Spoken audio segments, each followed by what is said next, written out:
Em nome do Pai que me criou, do Filho que me resgatou e do Espírito Santo que me santificou. Divina vontade, reina na minha vontade. Ó minha mãe, eu te amo e tu me amas.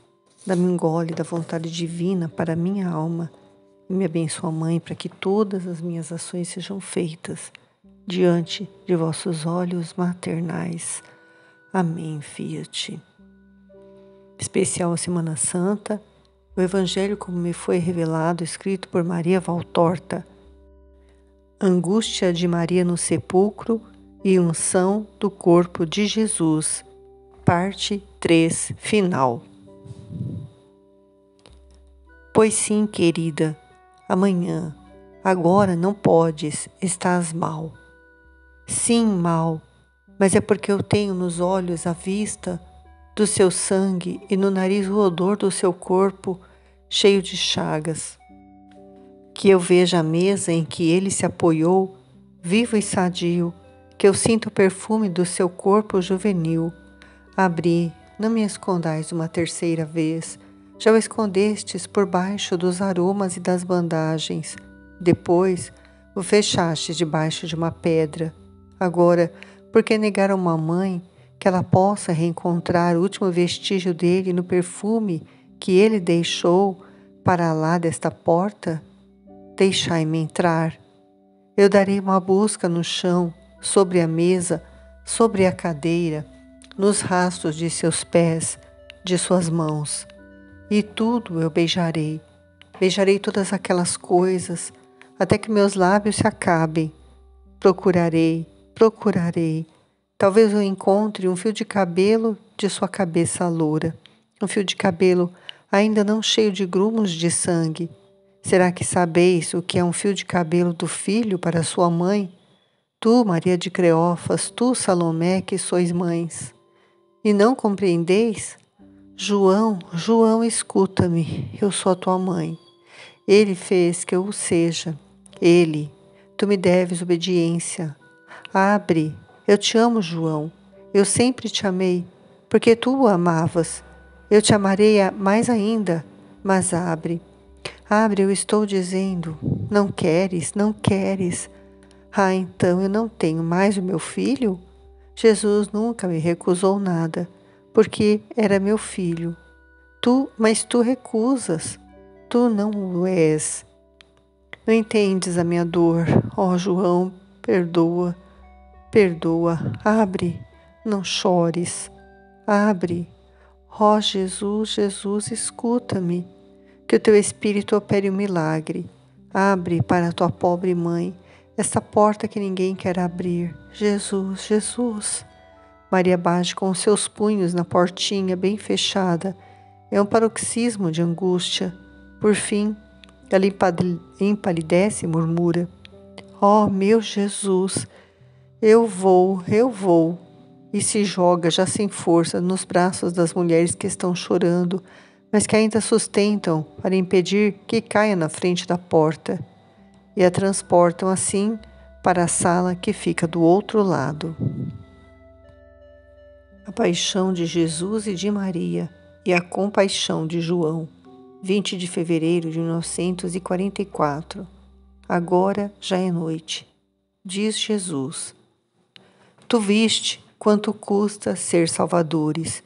Viste em mim, em Maria, conhecestes as nossas torturas e viste com que generosidade, com que heroísmo, com que paciência, com que humildade, com que constância, com que fortaleza a suportamos pela caridade de salvar-vos.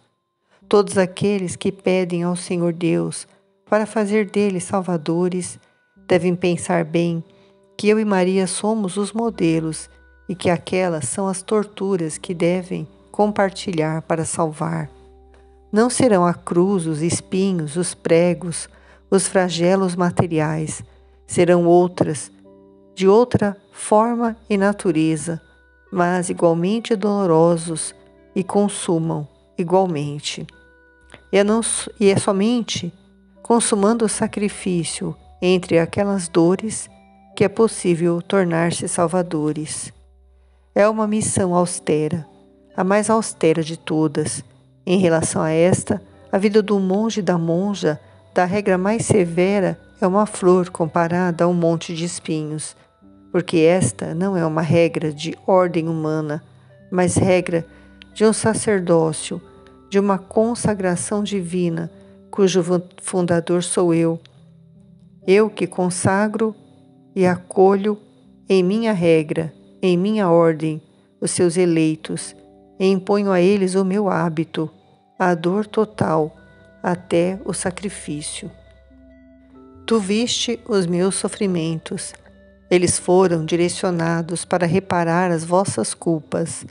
Nada em meu corpo foi excluído disso, porque nada no homem é ausente de culpa, e todas as partes do vosso eu físico e moral, aquele eu que Deus vos deu com uma perfeição de obra divina e que vós aviltastes com a culpa do progenitor e com as vossas tendências ao mal, com a vossa vontade ruim, são instrumentos de que vos servirs para realizar o pecado. Mas eu vim para anular os efeitos do pecado com o meu sangue e a minha dor, lavando as vossas partes físicas e morais neles, para limpá-las e para torná-las fortes contra as tendências culpáveis. As minhas mãos foram feridas e aprisionadas, depois de serem forçadas a levar a cruz, para reparar todos os delitos feitos pela mão do homem, desde aqueles verdadeiros delitos, como segurar e manobrar uma arma contra um irmão, tornando-vos Caíns, como aqueles de roubar, de escrever falsas acusações, de fazer atos contra o respeito do vosso e dos outros corpos, e de ficar no ócio, que é terreno propício dos vícios. Pela vossa ilícita liberdade das mãos, fiz crucificar as minhas, pregadas ao lenho, privando-as de todo movimento mais do que lícito e necessário. Os pés de vosso Salvador, depois de terem se afadigado e contundido sobre as pedras de meu caminho de paixão, foram transpassados e imobilizados para reparar todo o mal que vós fazeis com os pés, fazendo deles o meio para ir aos vossos delitos, furtos, fornicações. Assinalei as vias, as praças, as casas, as escadas de Jerusalém, para purificar todas as vias, praças, escadas e casas da terra, de todo o mal que havia nascido dentro e sobre elas, semeado nos séculos passados e nos séculos futuros, pelo vosso mal querer, obedientes às instigações de Satanás. As minhas carnes foram maculadas, contundidas, laceradas, para punir em mim todo o culto exagerado, a idolatria que vós dais à vossa carne e a de quem amais por capricho dos sentidos e também por afeto, que em si não é reprovável, mas que tornais tal, amando um progenitor, um cônjuge, um filho, um irmão, mais do que amais a Deus. Não, sobre todo amor e todo vínculo na terra há, deve haver o amor pelo Senhor Deus vosso. Nenhum outro afeto deve ser superior a este. Amai os vossos entes queridos em Deus, não acima de Deus. Amai, contudo, de vós mesmos a Deus. Isto não impedirá o vosso amor, a ponto de vos tornardes indiferentes aos que estão próximos, mas antes alimentará o vosso amor por eles, com a perfeição desejada por Deus, porque quem ama a Deus tem Deus em si, e tendo Deus, tem a perfeição. Eu fiz de minhas carnes uma chaga, para lavar as vossas do veneno dos sentidos, do despudor, do desrespeito, da ambição e admiração pela carne, destinada a tornar-se pó. Não é com o culto à carne que se leva a carne à beleza, é com a separação dessa que se dá a ela a beleza eterna no céu de Deus. A minha cabeça foi torturada por 1000 torturas, as batidas, o sol, os gritos, os espinhos, para reparar as culpas de vossa mente. Soberba, impaciência, falta de suportação do sofrimento pululam como cogumelos em vossa cabeça. Eu fiz da cabeça um órgão torturado, fechado em escrínio decorado de sangue, para reparar tudo o que brota de vosso pensamento. A única coroa que eu quis, tu viste. A coroa que só um louco ou um supliciado pode levar. Ninguém que seja são de mente, humanamente falando, e livre de si, se impõe tal coroa. Mas eu era julgado um louco, e louco, sobrenaturalmente, divinamente louco era, querendo morrer por vós que não me amais, ou que me amais tão pouco, querendo morrer para vencer o mal em vós, sabendo que o amais mais do que a Deus. E eu estava à mercê do homem, seu prisioneiro, seu condenado. Eu, Deus, condenado pelo homem.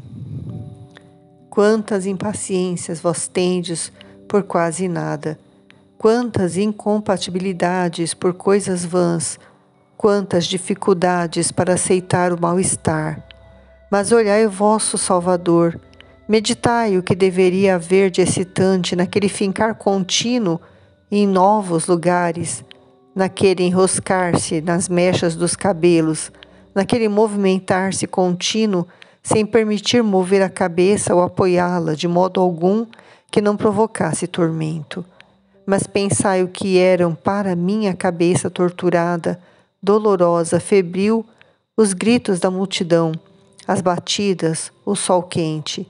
E refleti que dor eu deveria sentir em minha pobre cabeça, que já estava em agonia na sexta-feira, já transformada em odor pelo esforço da noite de quinta-feira.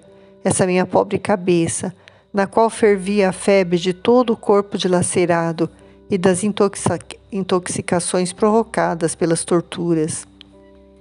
E na cabeça os olhos tiveram a sua dor, e a tiveram a boca, o nariz e a língua, para reparar os vossos olhares, tão desejosos de ver aquilo que é mal e tão esquecidos de procurar Deus para reparar as muitas mentirosas e sujas e luxuriosas palavras que dizeis, em vez de usar os lábios para rezar, para ensinar, para confortar.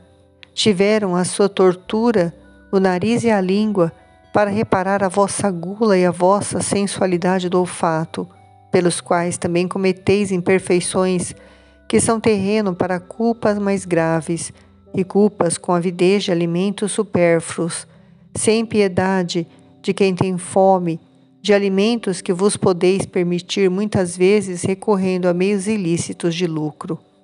Os meus órgãos não estavam isentos de sofrimento, nenhum deles.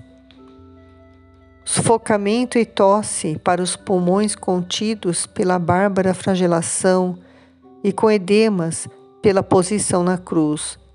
Afã e dor ao coração destroçado e enfraquecido pela cruel flagelação, pela dor moral que a havia precedido, pela fadiga da subida sob o grave peso do lenho, pela anemia consecutiva a todo o sangue perdido, fígado congestionado, baço, rins contundidos e congestionados. Tu viste a coroa rocheada que estava em torno de meus rins, os vossos estudiosos, para dar uma prova à vossa incredulidade em relação àquela prova de meu sofrimento, que é o sudário, explicam que o sangue, o suor cadavérico e a ureia de um corpo superfatigado, misturando-se aos aromas, produziram aquela pintura natural do meu corpo, suprimido e torturado. Melhor seria crer, sem ter necessidade de tantas provas para crer. Melhor seria dizer, isto é obra de Deus, e bem dizer a Deus que vos concedeu ter a prova indubitável de minha crucificação e das torturas precedentes. Mas como agora não sabeis mais crer com a simplicidade das crianças, mas tendes necessidades de provas científicas, pobre fé a vossa, que sem o apoio e o agulhão da ciência não sabe estar firme e caminhar. Ficai sabendo que as contusões ferozes dos meus rins foram os agentes químicos mais potentes do milagre do sudário. Os meus rins, quase exauridos pelos flagelos, não puderam mais trabalhar.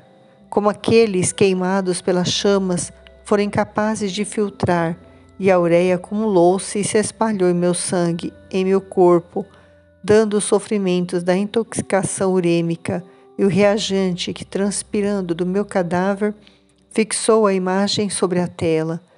Mas quem é médico entre vós, ou quem entre vós está doente de uremia, pode compreender quais sofrimentos deveriam dar-me as toxinas urêmicas, tão abundantes a ponto de serem capazes de produzir a imagem indelével. A sede, que tortura a sede, porém tu viste, não houve ninguém, entre tantos, que naquelas horas soubesse dar-me uma gota de água. Desde a ceia, eu não tive nenhum conforto, e febre, sol, calor, poeira, sangramentos, davam tanta sede ao vosso Salvador. Tu viste que rejeitei o vinho com mirra, não queria adoçar os meus sofrimentos. Quando alguém se oferta como vítima, é necessário ser vítima, sem transações piedosas, sem comprometimentos, sem adoçamentos. É necessário beber o cálice assim como nos é dado, experimentar o azedo e o fel até o fim, não o vinho drogado que produz um alívio da dor. A sorte da vítima é bem severa, mas bem-aventurado quem a elege por sua sorte. Este é o sofrer de teu Jesus em seu corpo inocente. E não te falo das torturas do afeto por minha mãe e pela sua dor. Era necessária aquela dor, mas para mim foi uma separação cruel. Só o Pai sabe o que sofreu o seu verbo no espírito, na moral, no físico. Também a presença da mãe, se foi a coisa mais desejada de meu coração, que tinha necessidade de ter aquele conforto na solidão infinita que o circundava, infinita, solidão provinda de Deus e dos homens, foi uma tortura. Ela precisava estar lá, anjo de carne, para impedir que o desespero me assaltasse, como o anjo espiritual o havia impedido no Getsêmani. Precisava estar lá para unir a minha dor à sua pela vossa redenção. Precisava estar lá para receber a investidura de mãe do gênero humano, mas vê-la morrer a cada frêmito meu foi a minha grande dor. Nem mesmo a traição, nem o conhecimento que o meu sacrifício seria inútil para tantos, essas duas dores que poucas horas antes me pareceram tão grandes até o ponto de fazer-me suar sangue, não eram comparáveis a esta. Mas tu viste como Maria foi grande naquela hora. A separação não a impediu de ser mais forte que Judite. Esta matou. Aquela se fez matar, através de sua criatura, e não imprecou e não odiou. Rezou, amou, obedeceu.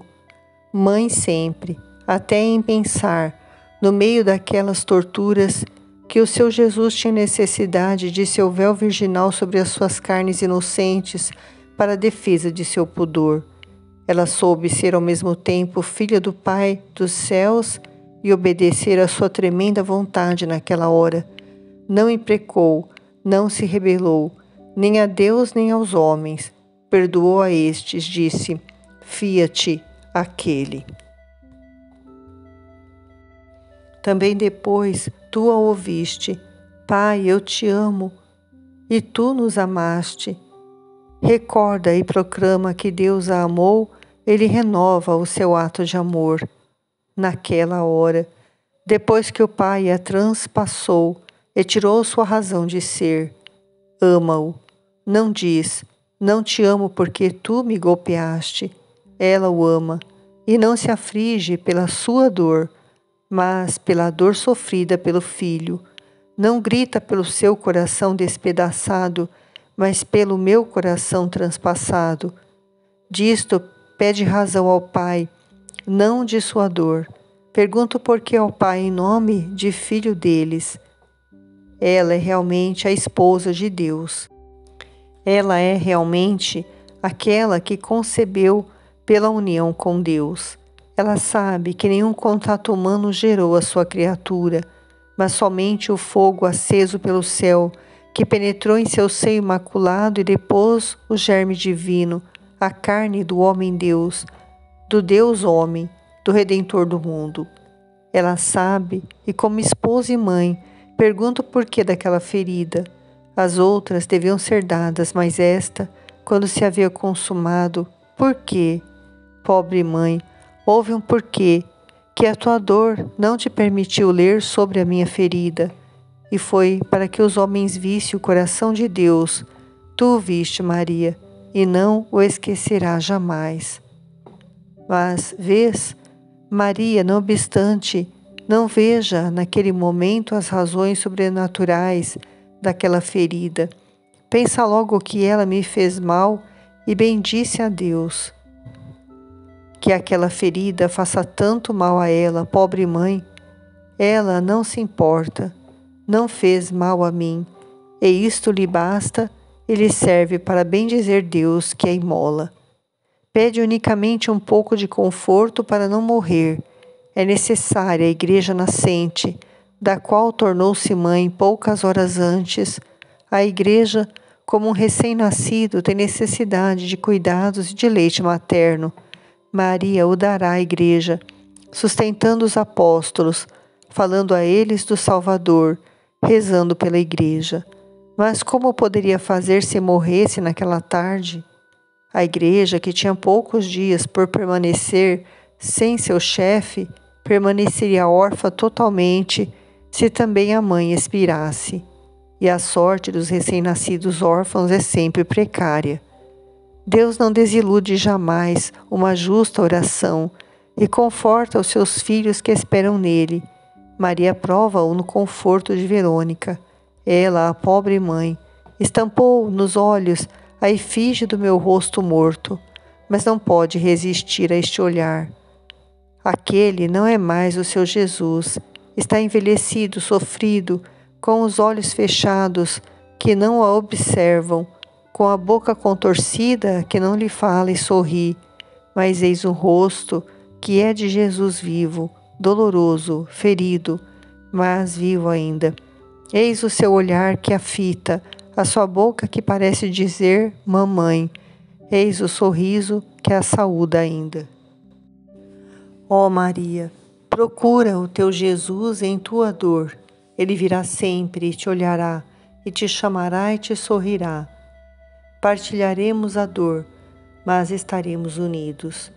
João, o pequeno João, partilhou com Maria e com Jesus a sua dor. Sê como João sempre, também nisto. Já te disse, não serás grande pela contemplação e pelos ditados, estes são meus, mas pelo teu amor, e o amor maior é compartilhar da dor. Isso permite intuir os mínimos desejos de Deus e de torná-los realidade, apesar dos obstáculos. Olha com que sensibilidade viva e delicada João se conduz na noite de quinta-feira até a noite de sexta-feira e depois, mas observemo-lo naquelas horas.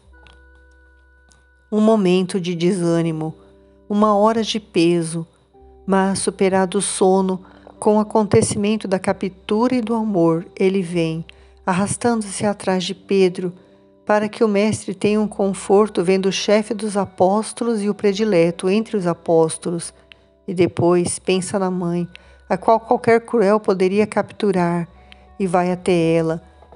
Ele não sabe que Maria já está vivendo os tormentos do filho e que enquanto os apóstolos dormiam, ela velava e orava, agonizando com o filho. Ele não sabia, e vai a ela e a prepara para a notícia. E depois faz o caminho entre a casa de Caifás e o pretório, a casa de Caifás e a casa real de Herodes, e de novo da casa de Caifás ao pretório.